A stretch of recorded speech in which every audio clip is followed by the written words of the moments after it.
रूस को बैकफुट पर लाने के लिए ज़ेलेंस्की ने 3 लेयर प्लान तैयार किया है, जिसमें बॉर्डर वाले इलाकों में ड्रोन से हमला होगा, जबकि बड़े शहरों में षड्यंत्र के तहत आगजनी और विस्फोट कराए जाएंगे और तीसरे लेवल पर लॉन्ग रेंज हथियारों से हमला होगा। पहले 2 लेवल ज़ेलेंस्की पार कर चुके हैं, लेकिन तीसरी तरह के हमले के लिए अमेरिका से मंजूरी का इंतजार है, जिसके बाद रूस में तबाही का सबसे बुरा दौर शुरू हो सकता है।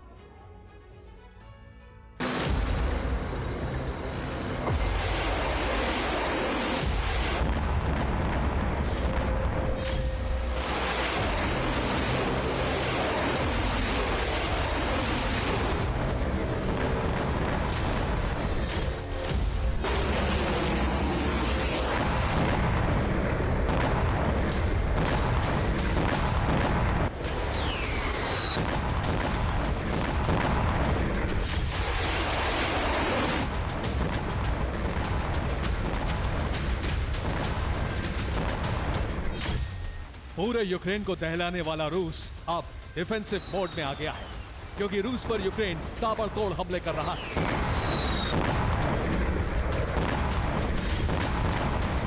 लेकिन तबाही का ये जलजला सिर्फ कुछ शहरों तक नहीं बल्कि पूरे रूस में आ सकता है।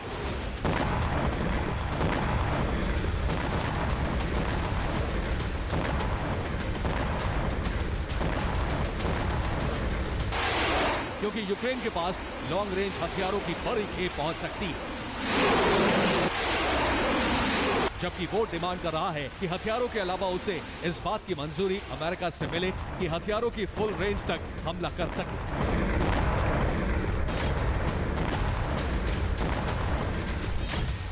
सोचिए अगर ऐसा हुआ तो रूस में कितनी बड़ी तबाही हो सकती, जबकि अभी यूक्रेन के सबोटाज अटैक से रूस जलने लगा है।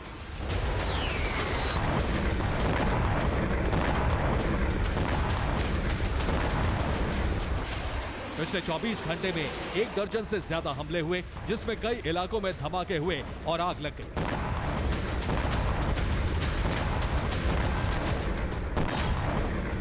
ये बेलग्रोद से आई तस्वीरें हैं, जहां एक सर्विस स्टेशन में ड्रोन अटैक के बाद आग लग गई। आग इतनी भयानक थी कि कुछ मिनटों में 50 मीटर का इलाका पूरी तरह खाक हो गया। जबकि एक दिन पहले बेलग्रोद में एक पार्किंग में ड्रोन अटैक हुआ था, जिसमें काफी चीख पुकार मची थी। पिछले 2 महीने से बेलग्रोद में यूक्रेन ने सबसे ज्यादा हमले किए।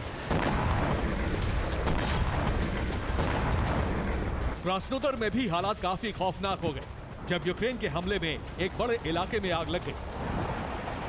करीब 5 घंटे तक इसी तरह हवा में लपटें उठती रहीं। इस दौरान पूरे इलाके को खाली कराया गया। कई दुकान और मकान इस अग्निकांड में जल गए। कुर्स्क में तो इतना बड़ा हमला हुआ जिसमें एक वेयरहाउस पूरी तरह खाक हो गया। हमला रात में हुआ था, अगले दिन सुबह तक आग लगती रही। इसके बाद एरोनॉटिकल मिलिट्री बेस पर भी हमला हुआ, जिसमें काफी नुकसान हुआ। इसी तरह मॉस्को में रेलवे स्टेशन के पास एक फूड स्टॉल में आग लग गई। ड्रोन अटैक के बाद पूरा स्टॉल खाक हो गया। हमले के बाद चीख पुकार मच गई, लोग जान बचाने के लिए भागने लगे।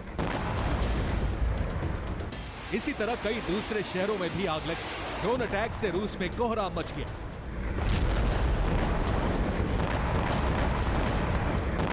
सेवेस्तोपोल की एक इमारत में आग लग गई। रोस्टोव में हाईवे के किनारे पड़ने वाले जंगल में आग लग गई। स्वेरदोलोस्क में एक केमिकल फैक्ट्री में आग लगी, जिससे इलाके में दहशत फैल गई। जबकि चारा और नोवाया में भी इसी तरह के हालात बने, जब एक के बाद एक कई ड्रोन हमले हुए।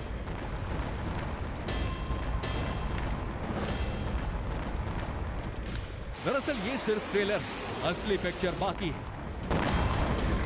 क्योंकि अमेरिका मन बना चुका है कि वो अपने दिए हथियारों की रेंज से प्रतिबंध हटा ले, जिससे यूक्रेन भी इसी तरह हमला कर सके, जैसे रूस यूक्रेन के कोने कोने में तबाही मचा रहा है।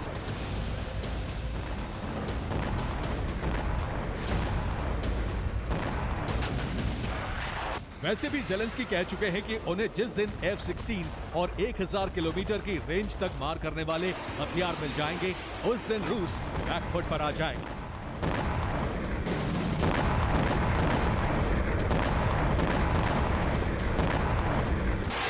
Bureau report, TV9 Bharat.